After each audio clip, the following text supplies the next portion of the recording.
It's a cold and rainy day outside, but fortunately, we're in here getting ready to do another U.S. history lesson with Mr. Peterson. I'm Mr. Peterson. I'm glad you decided to join us today. Today we're going to be talking about a few things that happened during the first term of our first president, George Washington. I'll check back with you guys after the intro.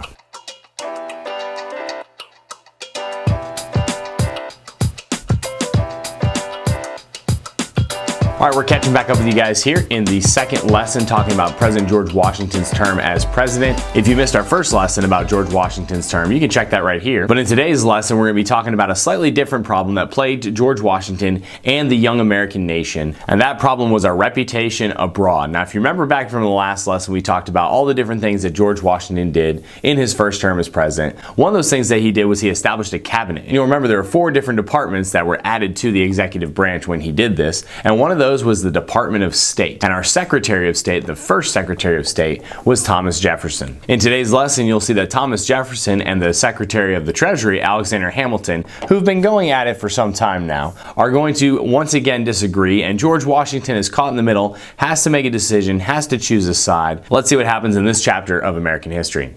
Okay, so the important thing to remember here is that the United States of America is a very new nation in the world. And you have all these European powers that are kind of watching across the Atlantic Ocean to see what happens with our new nation domestically. How do we control our people? How do we set up our government? How do we enact our laws? And then they're also seeing how we're going to respond to them on an international scale. So these are countries like England, obviously, is going to be watching us pretty closely. Spain is going to be involved. If you remember from the Treaty of Paris, lots of the land in North America also belonged to the Spanish. So our relationship with Spain is going to be very important too. And the final country that's going to be watching us is the nation of France. Or some people in France are going to be watching us. Others will be involved in what is known in history as the French Revolution. You probably already know about the French Revolution, but basically what had happened here is that the Third Estate, which was the common folk and the poor people in France, had risen up and overthrown the First and the Second Estate. They did so in the name of liberty, equality, and fraternity. Basically, it was a revolution that was much like the American Revolution at the start. In the beginning, when the Americans heard of this revolution that had taken place in their ally France, because if you remember, France had helped us win the war for independence against England. When we heard about this new revolution in France,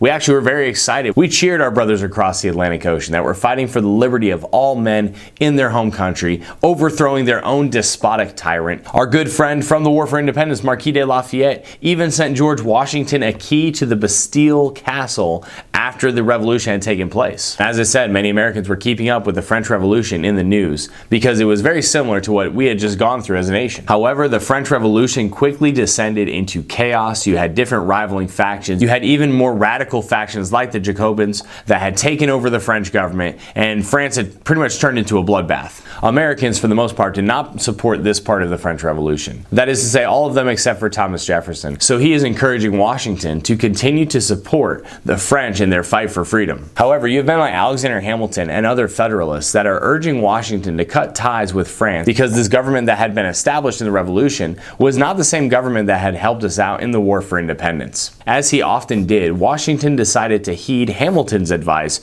over Jefferson's, and he issues what is called the Neutrality Proclamation. This Neutrality Proclamation kind of cut our ties with France diplomatically while they were trying to figure out what in the world was going on in the French Revolution, and then also said we would not be involved with these European powers as they sought to fight different wars against each other and sought to involve the United States in those wars. We wanted to trade with European nations to once again help build our economy. This was Alexander Hamilton's goal, and he was able to convince George Washington to help meet that goal with the Neutrality Proclamation. However, there were some Frenchmen and the French government itself that did not take this Neutrality Proclamation too kindly. One of these Frenchmen was a man by the name of Citizen Edmund Genet, and Citizen Edmund Genet sails to Charleston, South Carolina, and the purpose of his visit to Charleston was actually to help set up a naval base for the French in Charleston, South Carolina, and he wanted to use Charleston as a base to attack Spanish and English ships in the Atlantic. Not only did he want to use American land as a base to attack our trading partners, but Citizen Edmund Genet also appealed to the American government. He appealed to war heroes from the American War for Independence like George Rogers Clark and others to join him in his cause attacking the English and the Spanish on the high seas. Washington and Congress officially condemned Genet and tell him to stop, and he decides that instead of going through the American government, he's now going to appeal. appealed directly to the American people. Since loyalties in the American public were divided between whether or not we supported the French Revolution or whether or not we supported the status quo in France. Genet thought he could appeal to a large portion of the Americans in the media. He was even able to equip 12 privateer vessels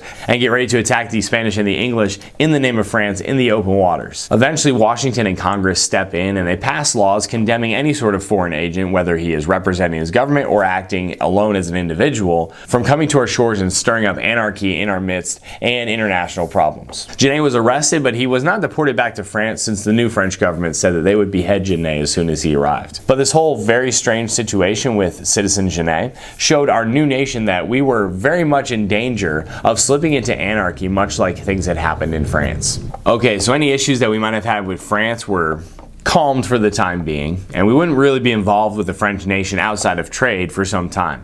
However, there was another nation that we've already mentioned that was watching the United States with a very close eye, and that nation was our mother country and our former masters, Great Britain. Great Britain was upset that we had started trade with France and with the French West Indies down in the Caribbean. As a result, England revokes the treaty, and the British Navy began to attack and imprison and capture American merchant vessels. They capture over 250 American vessels in the year 1790 alone, and this whole incident obviously is angering the American public. These are not warships, these are merchant vessels trying to engage in trade, trying to build up our economy, and here's this old bully England flexing its muscles and basically daring us to do something about it. To add insult to injury, not only were they capturing our vessels and using them for their own gain, they were also taking the crew and the cargo from these ships. The crew were being impressed, was the term that we used, impressment. They were being impressed into the British Navy, forced to serve in the Navy of a foreign country. This obviously didn't sit well with Americans. It didn't sit well with Congress or the president, but again, it was England. They were the largest power in the world at the time. Their navy was unrivaled. What could we do against them? Knowing that an all-out war with England at this point in American history would be detrimental to our young nation,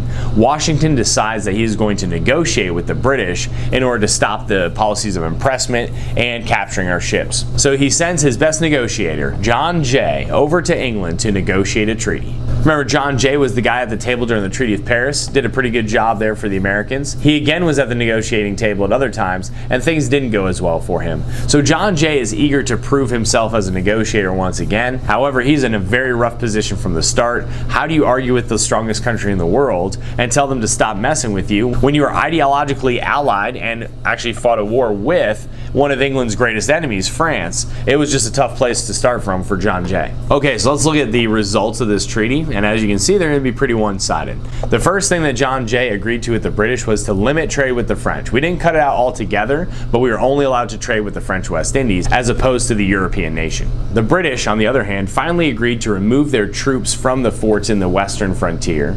They'd been there for some time now. And they even agreed to pay the United States for all the ships and the cargo that were seized during the policies of impressment. However, we were also forced to open up trade with England in the British West Indies. What the treaty failed to address was something that most Americans were pretty upset with England at the time. They were upset about impressment, but one of the other things that really bothered Americans was the assumption that the British were providing the Indians on the western frontier with weapons and stirring them up against the American settlers. The Jay Treaty with England, as it's known in history, did nothing to resolve the problems between the British and the Native Americans and then the western frontiersmen here in North America. So when the Jay Treaty and its terms get back to the United States, many Americans were upset about the terms that were agreed to by John Jay and the United States and felt that we didn't get enough from the British after all of their injustices against us.